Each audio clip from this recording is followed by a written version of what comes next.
Pro Group Management. Workers' comp that works for you. This is 7 at 7 from the Las Vegas Review-Journal. Big changes are coming for the Raiders. Now we know the new face of the front office. Thanks for joining us on 7 at 7 tonight. I'm Lena Bleetz.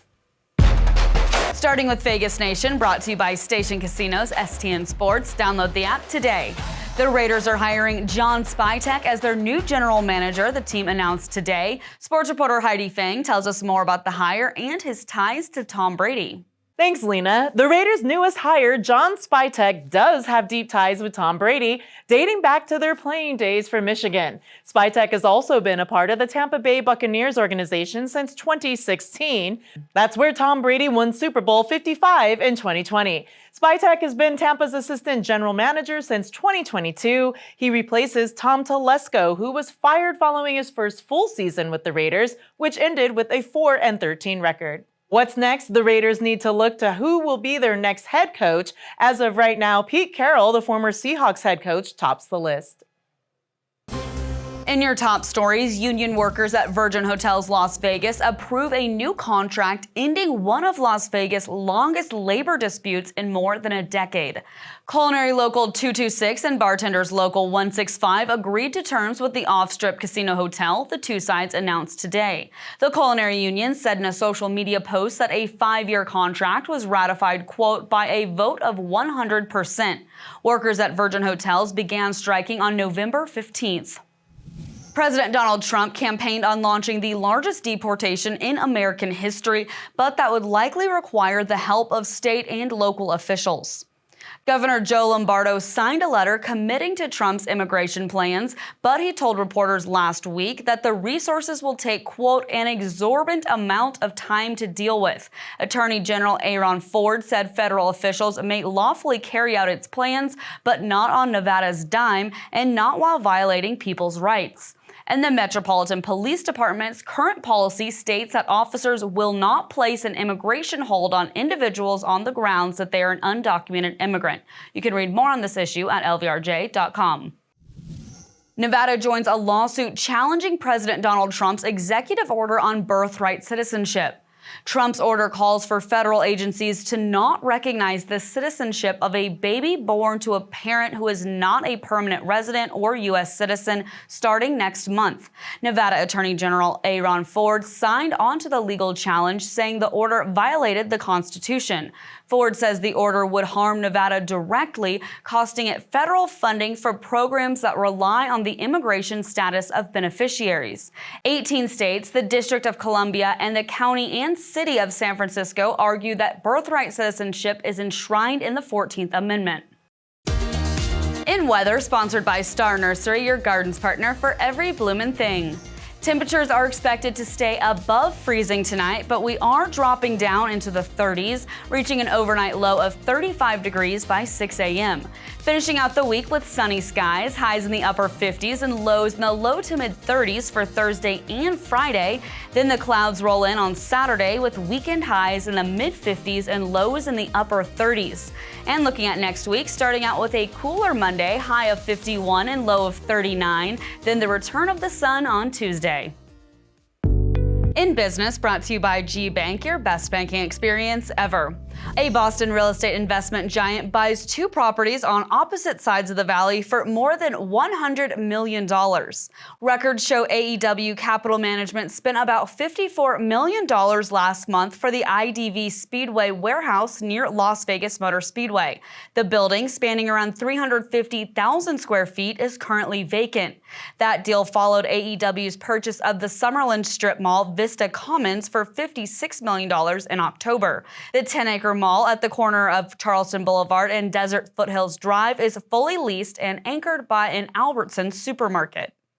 Now for a sports update brought to you by PT's Taverns. With over 65 locations, there's a PT's near you. Visit ptstaverns.com. Another UNLV Rebel football player declaring for the NFL draft. Rebels tight end Kalea Balungai announcing his intentions to go to the 2025 draft on social media Monday afternoon. Balungai caught 17 passes for 152 yards and hauled in 6 touchdowns in 2024 in the Scarlet and Gray, including 2 catches in UNLV's LA Bowl win over Cal. His best marks of the season came against San Diego State, where he caught 3 passes for 38 yards and a touchdown. In Health, brought to you by Centerwell Senior Primary Care. Discover primary care focused on you. North Las Vegas is giving out 100 free trees on Saturday to help residents combat summer heat. The giveaway, in conjunction with the nonprofit Nevada Plants, is taking place at Valley View Park starting at 11 a.m. while supplies last. It is part of a valley-wide effort to address the urban heat island effect, where temperatures can rise in neighborhoods that lack green spaces and tree cover. Last year, the Clark County Coroner's Office said nearly 500 deaths could at least partially be attributed to heat. Sports betting brought to you by Las Vegas Paiute Tribal Smoke Cigar Shop. Caesars Sportsbook has player prop bets for NFL Conference Championship Sunday, and Commanders rookie quarterback Jane Daniels' total passing yards is set at 223.5. Eagles counterpart Jalen Hurts is at 180.5 passing yards. Chiefs quarterback Patrick Mahomes' passing yard total is 252.5, while Bills QB Josh Allen is at 229.5 yards. Bills running back James Cook is a 6-1 favorite to score the first touchdown in the AFC title game.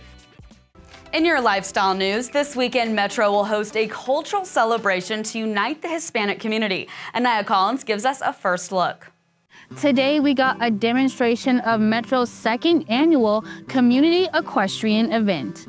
Metro says the event is designed to bridge the gap between the department and the local Hispanic community. We're focusing this event in the Hispanic community with traditions and customs from the horse community.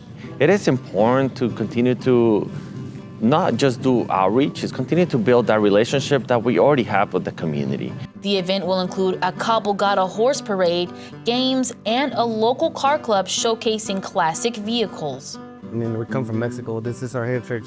This is what we grew up looking at. Our parents, our grandparents, our uncles, they used to use them in the ranch all the time, They all get together with the same passion to kind of bring this culture to everybody. The event starts at 10 a.m. Saturday at Horseman's Park on Flamingo Road and is free to the public. Now for entertainment, sponsored by Arizona Charlie's with live entertainment every weekend at both locations. Go to ArizonaCharlies.com to see who's playing. Kenny Chesney is coming to the Sphere, but one couple has fond memories of a show he did in Vegas nearly 30 years ago. LVRJ entertainment columnist John Katzlamidas tells us their story. Long before he was a country superstar, Kenny Chesney was a headliner at Texas Station in North Las Vegas.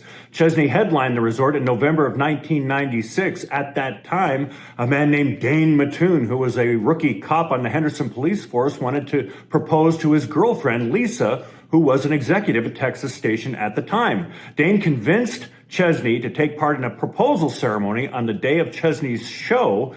Dane proposed. Lisa saw Chesney in the background with a 6 screen, and she said yes. Thanks for watching 7 at 7 tonight. Watch 7 at 7 twice a day, Monday through Friday, and search Review Journal to follow us on your favorite streaming platform. See you tomorrow morning for more 7 at 7. Review Journal Studios, sponsored by Knock the Injury Law. This 7 at 7 update, sponsored by Pro Group Management. You're watching 7 at 7 from the Las Vegas Review Journal.